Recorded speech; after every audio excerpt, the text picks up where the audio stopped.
Ya, Assalamualaikum warahmatullahi wabarakatuh. Salam sejahtera kepada Encik Dia Ul-Haq Hamzah ataupun kita panggil sebagai Encik Daul lah. Okey, pertamanya terima kasih sudi menerima kami dan memang masa untuk kami menemu bual Encik Daul untuk tugasan kami iaitu amalan kewartawanan media baru.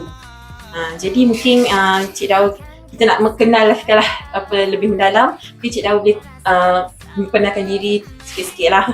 Okey, Assalamualaikum warahmatullahi wabarakatuh. Okay, nama saya Dia Ul-Haq Hamzah atau Daul berasal Tanjung Alim. Umur saya 36.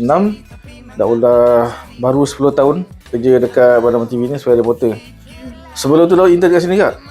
Intern masa tu just macam try nak jadi visual editor.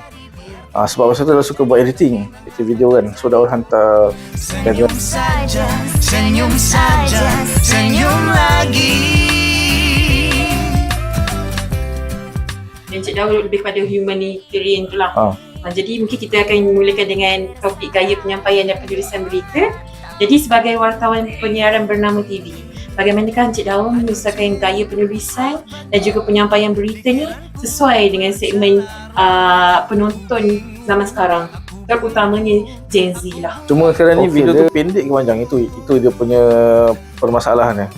Kalau speech Dato' Sri Anwar 26 minit, okey, cara kita nak ringkaskan ambil pada 2 minit okey. Apa yang dia punya kerjasama antara wartawan, editor, juru foto dan pergi dekat tempat registration media, tanya macam Daul akan tanya dekat PR dia tu, dekat dia punya wakil event tu, ada sidang media ke tak, ada press release ke tak.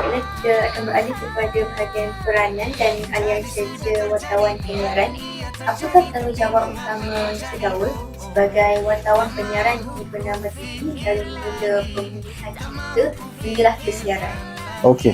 Dia kalau reporter TV ni dia beza sikit flow dia berbanding dengan reporter paper ataupun reporter tingkat satu bawah Jabatan Pengarang. Tak payah sah. Macam kita orang sehari sebelum macam malam tadi kan kita dah tahu hari nak buat apa. Macam dia orang dah letak 2-3 tas lah. Okay, hari ni contoh Timbalan Menteri Paduan akan bernama buat lawanan. Sama itu tas. Kadang-kadang juga Encik Daul membuat liputan di sosial tempat, istilah ada jugalah penonton ataupun di kalangan penduduk di situ. Jadi macam mana emosi penduduk di kawasan sekeliling, komen mereka, adakah ini berimpak kepada liputan? Mengapa terjadi tak mahu ku fikir lagi, tak mahu ku fikirkan lagi. Jadi sudah terjadi, biarkan ia terjadi. Tapi mengapa terjadi? Senyum saja. Itu sahajalah untuk persoalan ni.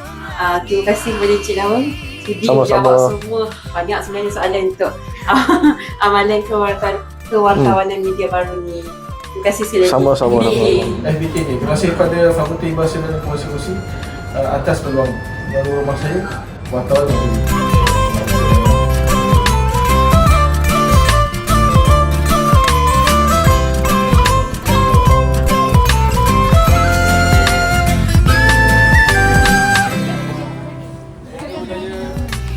Jadi sudah terjadi.